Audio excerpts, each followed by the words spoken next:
கர்த்தருடைய பரிசுத்த நாமம் மகிமைப்படுவதாக. இந்த அருமையான அதிகாலையில் ஆண்டவர் நம்மளோடு பேசுகிற ஒரு அருமையான வார்த்தை அப்போஸ்தலர் நடபடிகள் 3ஆம் அதிகாரம் 6ஆவது வசனம். அப்பொழுது பேதுரு, வெள்ளியும் பொன்னும் என்னிடத்தில் இல்லை, என்னிடத்தில் உள்ளதை உனக்கு தருகிறேன், நசரேயனாகிய இயேசு கிறிஸ்துவின் நாமத்தினாலே நீ எழுந்து நட என்று சொல்லி வலது கையினால் அவனை பிடித்து தூக்கிவிட்டான். உடனே அவனுடைய கால்களும் கரடுகளும் பலன் கொண்டது. ஆம், கிறிஸ்துக்குள் பிரியமானவர்களே, ஒருவேளை இந்த செய்தியை நீங்கள் காலையில் தூங்கி எழும்பி கேட்டுக்கொண்டிருக்கலாம். இந்த வார்த்தைகள் ஒருவேளை நீங்கள் மத்தியானம் போல கேட்கலாம், இரவு கூட நீங்கள் கேட்கலாம், எப்போனாலும் கேட்டாலும் இன்னைக்கு ஆண்டவர் உங்களை பார்த்து பேசுகிறது. பேதுரு சொன்ன ஒரு அருமையான விஷயம் நம்மிடத்தில் இருக்கிறதா என்று நாம் ஆராய்ச்சி பண்ணி பார்க்கணும். ஏன்னா ரொம்ப ரொம்ப முக்கியமான ஒரு வசனத்தை தான் நாம் வாசித்து கொண்டிருக்கிறோம். நாம் எல்லாரும் மனிதர்கள். நம்மிடத்தில் இல்லாமல் நிறைய விஷயங்கள் இருக்கும். நம்மிடத்தில் எது இருக்குதுன்னு சொல்லி கேட்டால் சில நேரம் ஒன்றுமே இருக்காது. வேதத்தில் கொஞ்சம் மாவு இருந்துச்சு, அதை சாப்பிட்டுட்டு ஒரு தாயும் ஒரு சின்ன சிறுவனும் செத்து போகலான்னு இருக்கும் பொழுது கர்த்தர் எலியாவை அங்கே அனுப்பினார். அப்போ எலியா கேட்குறார், உன்னிடத்தில் இருக்கிறதுல கொஞ்சம் என்ன செய், எனக்கும் கொஞ்சம் செஞ்சு கொண்டு வா. இப்போ அவங்க சொல்கிறாங்க, என்கிட்ட இருக்கிறதே இந்த கொஞ்சம் மாவு தான். பார்த்தீங்களா? அப்போ அந்த வீட்டில் வேற ஒன்றுமே இல்லை. அந்த வீட்டில் செம்மையான ஆகாரங்கள் இல்லை. ஸோ வீட்டில் இல்லாத நிலைமைகள் எல்லாருடைய வாழ்க்கையிலையும் வரும். எலிசா தீர்க்கதரிசி ஒரு தீர்க்கதரிசியின் புத்திரர், அவர் மரித்து போய்விட்டார். அவருடைய பிள்ளைகள் எல்லாரும் கடன்காரனால் தொந்தரவுப்படுத்தப்பட்டு கடத்தப்படலாம் என்று உள்ள சூழ்நிலையில் அந்த மரித்து போன தீர்க்கதரிசியின் மனைவி எலிசா தீர்க்கதரிசியின் இடத்தில் சொல்லுகிறாங்க, ஐயா, நாங்கள் இவ்வளோ கஷ்டப்படுறோம் சொல்லும் பொழுது எலிசா தீர்க்கதரிசி சொல்கிறாரு, உங்கள்கிட்ட என்ன இருக்குதுன்னு கேட்டார். அப்போ அவங்க சொன்னாங்க, எங்கள்கிட்ட ஒரு குடம் எண்ணெய் தான் இருக்குது. ஸோ வேறு ஒன்றுமே இல்லை, கொஞ்சோண்டு எண்ணெய் தான் அவங்க அப்பா வச்சுட்டு மரித்து போய்விட்டார். ஸோ நம்ம லைஃப்பில் நிறைய நேரங்களில் படிப்பு இருக்காது, சொத்துகள் இருக்காது, வருமானங்கள் இருக்காது, ஒருவேளை நல்ல வேலைகள் இருக்காது, நல்ல தலைமுறைகள் இருக்காது, திருமண வாழ்க்கை இருக்காது, எல்லாமே இல்லாத ஒரு சூழ்நிலை இருக்கலாம். இந்த இடத்துல பேதுரு சொல்கிறாரு, வெள்ளியும் பொண்ணு என்கிட்ட ஒன்றும் இல்லை. ஏன் அப்படி சொல்கிறாருன்னா, அந்த ஜப வேலையில் பேதுருவும் யோவானும் ஜெபிக்க போகிறாங்க. போகிற வழியில் தன் தாயின் கர்ப்பத்தில் இருந்து முடவனாக பிறந்த ஒருவனை அந்த சர்ச்சுக்கு முன்னாடி தூக்கி வைக்கிறாங்க. அப்படி வைக்கும் பொழுது அந்த ஆள் எல்லார்ட்டையும் பிச்சை கேட்பாங்க. ஸோ இங்கே ஆசையாக என்ன செய்கிறாங்க, அந்த அருமையான ஐயா என்ன செய்கிறாரு, கால்கள் பலவீனம் உள்ள ஐயா 5ஆவது வசனத்தில் பிச்சை கேட்குறாரு. அவன் அவர்களிடத்தில் ஏதாகிலும் கிடைக்கும் என்று எண்ணி, அதை பார்த்தாலே நமக்கு ரொம்ப வேதனையாக இருக்குது. ஏதாவது தருவாங்களா? இந்த கிராமத்து சைட்லலாம் போனீங்கன்னா இந்த ஆடுகள் எஜமான்கள் ஏதாவது முறுக்கோ மிச்சரோ சாப்பிடும் பொழுது கிட்டத்தில் நிற்கும். ஏன்னா அது எப்போவுமே என்ன செய்யுது, புல்லை தான் சாப்பிட்டுட்ருக்கும். அப்போ இந்த முறுக்கு பிஸ்கெட் ஏதாவது கிடச்சிச்சின்னா கிட்டே நின்று அதை சாப்பிட்றதுக்காக ஏங்கி கொண்டே இருக்கும். கோழிகளும் அப்படி தான், நாய்க்குட்டிகளும் அப்படி தான், பூனைக்குட்டிகளும் அப்படி தான். நீங்கள் ஏதாவது சாப்பிட்டீங்கன்னா உங்ககிட்ட வந்துடும். இதெல்லாம் விடுங்க தேவஜனமே, இதெல்லாம் காட்டிலும் மேலானது ஒரு மனுஷன் ஏதாவது கிடைக்குமான்னு ஏங்கும் பொழுது தேவ பிள்ளைகளால் இருக்க முடியாது.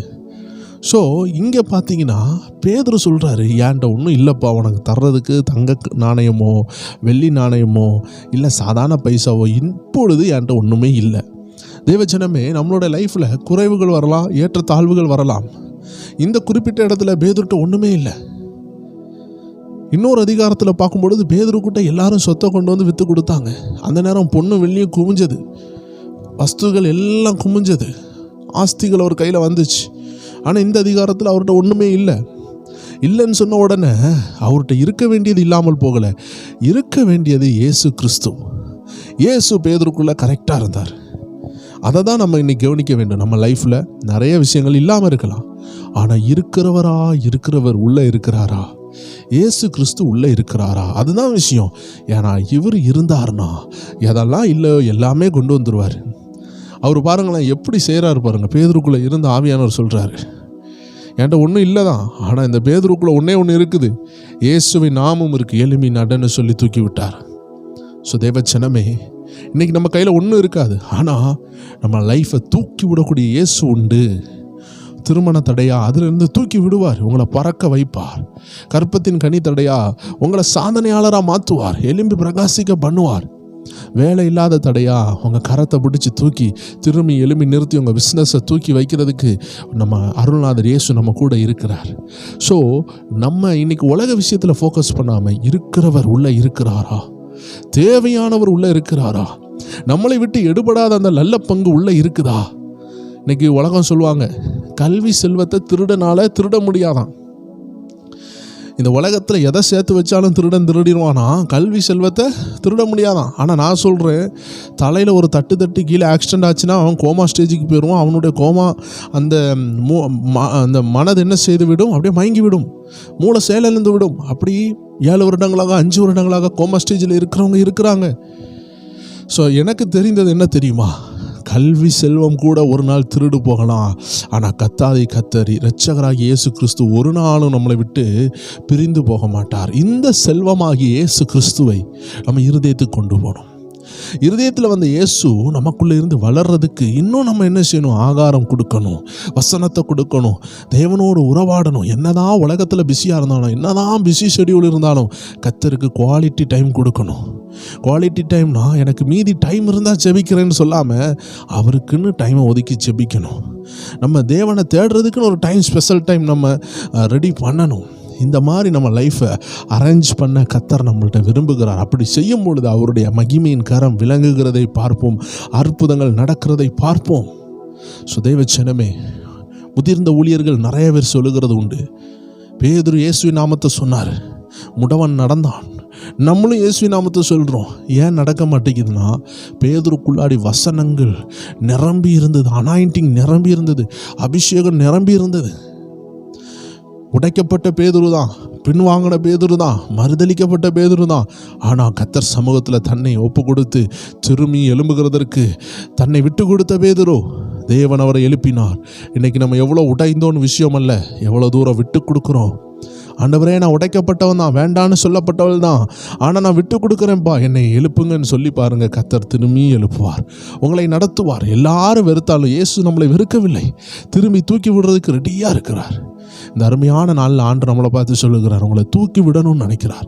எத்தனை பேர் ஜெபிப்பீங்க, அப்பா என்னை தூக்கி விடுங்க, என் குடும்பத்தை இன்னும் தூக்கி விடுங்கப்பா, அந்த முடவனுடைய கையை பிடித்து தூக்குனீங்களே, நீர் எங்களை தூக்கி விடுங்க, ஏன்னா எங்களுக்குள்ளே இருக்கிற ஒரே பொக்கிஷம் நீங்கள் தான்ப்பா, திரும்பி எல்லாவற்றையும் தர உங்களால் தான் முடியும் என்று இந்த அருமையான நாளில் நம்மளை ஒப்பு கொடுப்போம். கர்த்தர் நம்மளை தூக்கி விடுகிறதை நம்மளால் பார்க்க முடியும், நம்ம வாழ்க்கை மாறுகிறதை பார்க்க முடியும். கண்களை மூடலாம், ஜெபிக்கலாம். அன்பான ஆண்டவரே, இந்த அருமையான நேரத்தில் இந்த வசனங்களை, இந்த வார்த்தைகளை யாரெல்லாம் கேட்டாங்களோ இந்த வசனத்தின்படி அவர்களை தூக்கி விடுங்கப்பா. எதுதான் இல்லாமல் இருந்தாலும் இயேசு நீர் இருக்கிறதை அவர்கள் ஒருபொழுதும் மறந்து போகாதபடி தேவன் தாமே உதவி செய்யுங்க. இந்த நாளில் பயத்தோடு நடுக்கத்தோடு இருக்கிறவங்களுக்கு நீர் கூட இருக்கிறத உணர செய்யுங்க. அன்னைக்கு சிங்கக்கபியில் தானியலோடு இருந்த ஆண்டவர் இன்னைக்கு ஜனங்களோடு கூட இருக்கிறது நீர் அதை காண உதவி செய்யுங்க. திருமண நாள், பிறந்த நாள், ஆண்டவரை இன்டர்வியூஸ்னு காணப்போகிற எல்லாரையும் பலப்படுத்துங்க, ஆசீர்வதிங்க. கற்பத்தின் கனிக்காக செபித்து கொண்டு இருப்பாங்க, திருமண தடை மாற செபிப்பாங்க, வேலை தடை மாற செபிப்பாங்க, குடும்பம் ரட்சிக்கப்படணும் செபிப்பாங்க. இது எல்லாவற்றையும் என் தெய்வன் அந்த அருமையான முடவனை தூக்கி எழுப்பி நிறுத்தினது போல எங்கள் ஜனங்கள் ஒவ்வொரு பேரையும் தூக்கி நிறுத்துங்க, ஆசீர்வதிங்க. நீங்கள் பெருக நாங்கள் சிறுகணும். இந்த நாள் ஆசீர்வாதமாக இருக்கட்டும், இன்பமாக இருக்கட்டும். நீங்கள் கூட இருக்கிறத நாங்கள் அனுபவிக்க நீர் உதவி செய்யும். இயேசு கிறிஸ்துவின் நாமத்தில் ஜெபிக்கிறோம் எங்கள் ஜீவனுள்ள நல்ல பிதாவே. ஆமேன், ஆமேன், ஆமேன். God bless you. இந்த நாள் ஆசீர்வாதமாக இருக்கும். தேவன் உங்களை நடத்துவார். விசேஷமாக இன்றைக்கி 9 மணி அளவில் நம்ம ப்ரேயர் டைம் சேனலில் ஒரு அற்புதமான சாட்சி இருக்குது. ஒரு எழுப்புதல் வீரன், தேவனுடைய மனிதரை கர்த்தர் எப்படி பயன்படுத்தினார் என்ற ஒரு அற்புதமான சாட்சி இருக்குது. ஸோ தேவ ஜனங்களே, 9 மணி ஜெபத்தில் கலந்து கொள்ளுங்கள். அதை தொடர்ந்து ஆண்டவர் நம்ம விசுவாசத்தை தட்டி எழுப்புவோம். நம்ம லைஃப்லேயும் நெடுநாள் தடைகள், நெடுநாள் போராட்டங்கள் ஏதாவது இருக்கும் என்றால் இன்றைக்கி அந்த லைவ் வீடியோவை நீங்கள் பார்க்கும் பொழுதே கர்த்தருடைய ஆவியானவர் உங்கள் வீட்டுக்குள்ளே இறங்குவார் என்பதில் சந்தேகமே இல்லை. 9 மணி அளவில் ஜெபத்தோடு ஆயத்தத்தோடு வாங்க. மீண்டும் உங்களை சந்திக்கலாம். கர்த்தர் உங்களை பலப்படுத்துவார். God bless you.